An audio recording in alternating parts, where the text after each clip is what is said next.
Newly divorced black man bought a vintage 1937 Cadillac after losing everything. Marcus Ellison had it all: wealth, respect, power, until his wife accused him of violence. Overnight, investors fled, tabloids branded him a monster, and his empire collapsed. With just $500 left, Marcus bought a rusting Cadillac to sleep in, mocked by passers-by who whispered his name like a curse. But one night, digging through the cracked leather seat, his fingers struck something hard, a hidden glint that would unravel a secret fortune, restore his empire, and expose the lies that destroyed him.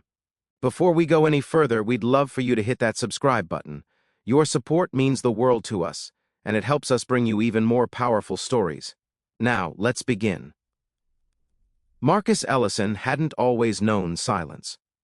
There was a time when his name echoed in boardrooms, when journalists lined up outside his glass tower just to catch a glimpse of the black man who had turned scraps of opportunity into an empire.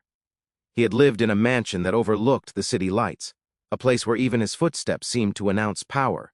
But pride makes noise, ruin whispers. It began with his wife. She had been his partner in the spotlight. The woman who smiled beside him at galas, who stood in the frame of every magazine cover. And yet, when their marriage collapsed, she carried a story that no one dared question.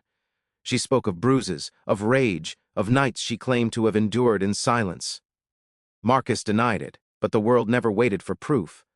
Headlines snapped like whips. Millionaire monster exposed. Investors bolted overnight. Friends he had known for decades ducked his calls. Even the doorman at his office avoided eye contact, pretending not to recognize him. Courtrooms became theaters, and Marcus the villain everyone wanted to watch fall. Property after property vanished into the hands of lawyers. Accounts bled dry. He'd stand in front of the mirror each morning, not seeing a man, but a rumor that had swallowed his skin. One night after the final ruling, Marcus carried a cardboard box out of his once proud office. Inside was a stack of unpaid bills, a wristwatch he couldn't pawn for half its worth, and a bank slip.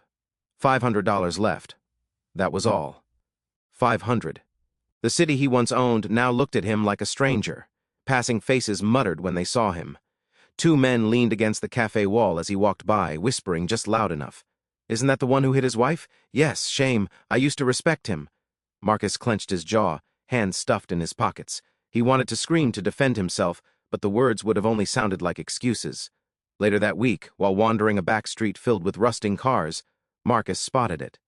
An old 1937 Cadillac, paint chipped, windows cracked, a relic long forgotten. A crooked for sale sign dangled from its windshield. $500. The price stung like fate. He pressed the bills into the seller's hand.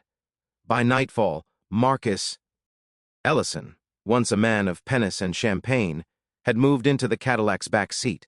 The silence inside was thick, broken only by his breathing. It smelled of dust and old leather. As Marcus lay back, staring at the roof lined with cracks, he whispered to himself, This is all that's left." And for the first time in years, no one clapped. No one cheered. The world outside kept moving as if Marcus Ellison had never existed at all. Life inside the Cadillac was nothing glamorous. The first nights were the hardest. The seats, once symbols of luxury, now pressed into his back like unforgiving stone. The windows led in the bitter cold, rattling whenever trucks passed by. Marcus folded his blazer into a pillow, the same blazer that had once been tailored in Milan, now at rire of gasoline and sweat. Mornings bled into labor. Marcus woke before dawn, slipping quietly into odd jobs no one else wanted. He carried crates at the docks, his palms blistering against splintered wood. He swept floors in greasy workshops where mechanics chuckled behind his back. One afternoon, while wiping oil from his hands, he overheard two workers leaning against a tool chest. "That guy looks familiar," one whispered. "Yeah, used to be some big shot. Wife took him for everything. Guess he wasn't so untouchable after all." They laughed, not cruelly, casually, like his downfall was just another story to pass the time. Marcus didn't respond. He tightened his grip on the rag, swallowed the sting, and walked out. But each word clung to him like wet clothes. At night, he returned to the Cadillac. Sometimes kids passing by threw rocks at the hood, daring each other to rattle the homeless man's car. Other nights he'd sit in silence, watching headlights streak across the highway, wondering if anyone driving past remembered the man he used to be. The loneliness was heavier than hunger. Some nights, Marcus held the steering wheel, gripping it until his knuckles turned white, pretending he was still in control of something. Anything. And yet, beneath all the shame, a spark refused to die. Each insult, each laugh behind his back, each night shivering in the Cadillac. It whispered to him, "You're not finished," but for now survival ruled. He scred, endured, swallowed pride. He told himself he would last one more day, then another. Still, there were moments when despair nearly swallowed him whole. One evening, Marcus leaned his head against a window, the glass fogging with each breath.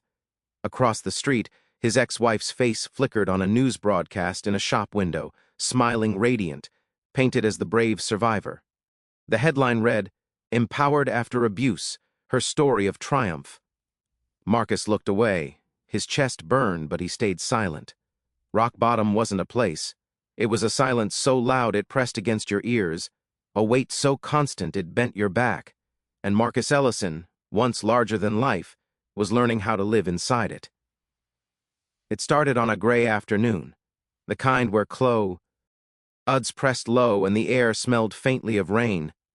Marcus had returned from another back-breaking shift, his shirt soaked through with sweat and grime. He slumped into the Cadillac seat, too tired to even close the door. The leather beneath him cracked with every movement, the foam spilling out like old wounds. For weeks, he'd felt the sea digging against the side, a hard lump buried deep inside. That evening, with nothing else to do, he finally tugged at the seam. At first, it resisted. The stitches, though frayed, held stubbornly. Marcus worked his fingers through, nails scraping against the rough edges until fabric gave way. He pulled harder, and something slid forward with a dull thud. Wrapped a faded cloth, the object was heavy, its weight strange in his palm. He unfolded the cloth slowly, careful not to tear what time had already weakened.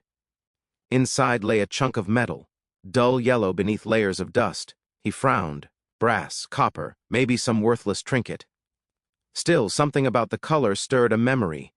He rubbed it with his sleeve, and the surface caught a glint of light that didn't fade. Gold. The thought pulsed in his mind. Absurd and unbelievable. Marcus laughed under his breath, a dry, bitter sound. Yeah, right, gold in this wreck. But curiosity noted at him. The next morning, he carried the piece to a small pawn shop a few blocks away.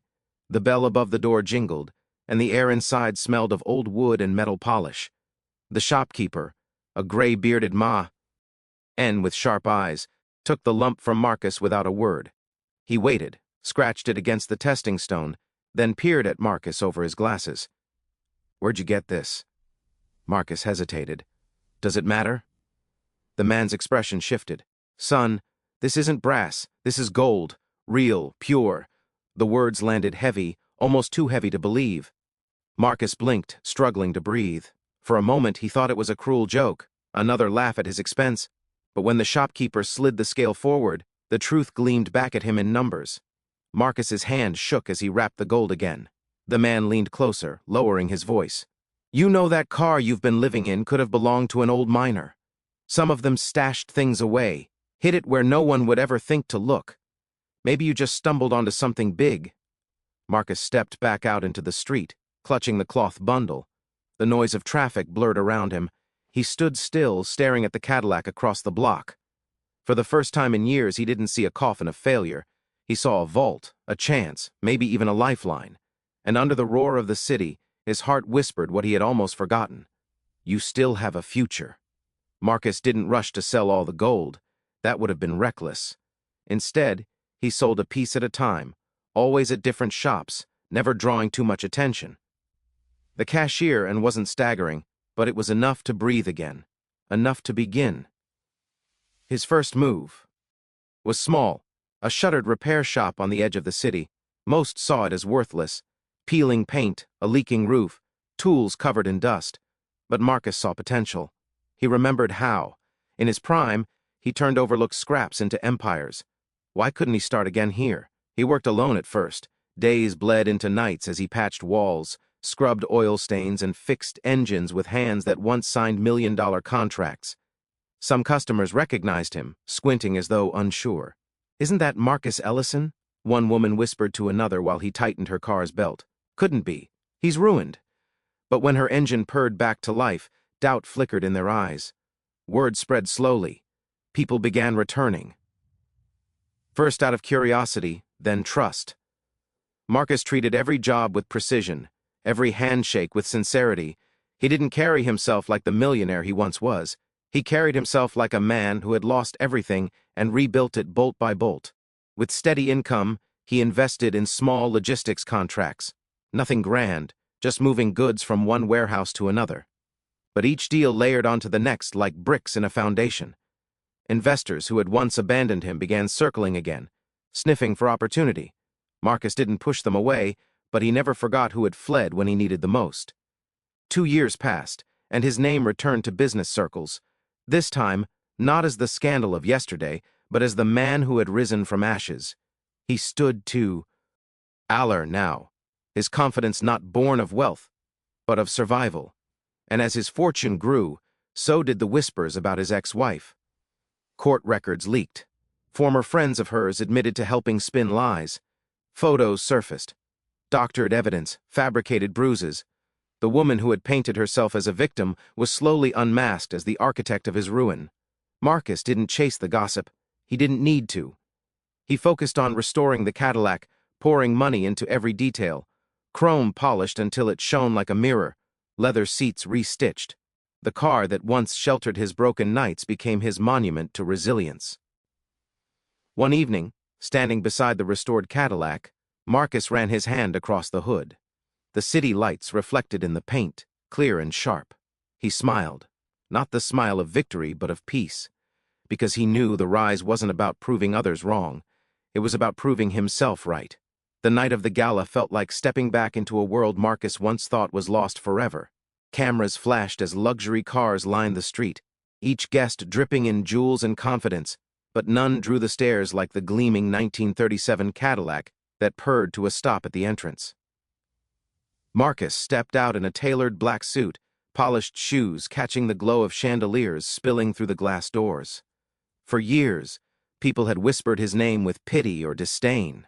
Tonight, their whispers turned to awe. Is that Marcus Ellison thought he was finished? He looked stronger inside. The ballroom buzzed. Conversations paused as eyes followed him across the marble floor. And then she appeared, his ex-wife, draped in silk, smile sharp as glass. But her mask cracked the moment her eyes met his. Once she had stood on stages, hailed as the survivor of a monster. Now her reputation was unraveling in public.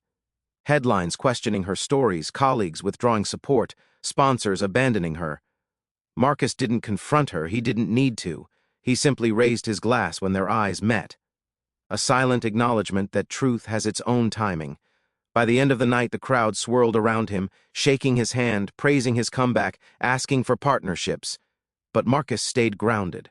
His victory wasn't in the money or even the redemption. It was in knowing he had survived the silence, the hunger, the shame, and still risen. Later, he drove the Cadillac home under the city lights, the engine humming steady. The same car that once cradled his broken nights now carried him forward, gleaming like a crown. Marcus Ellison had been stripped of everything. But what he found under those old leather seats didn't just rebuild his fortune, it rebuilt him. Marcus's story proves that even when life buries you in lies and ruins, resilience can dig out gold where no one else dares to look. What would you have done if you were in his place? Let us know in the comments, and don't forget to subscribe for more stories of downfall, redemption, and triumph.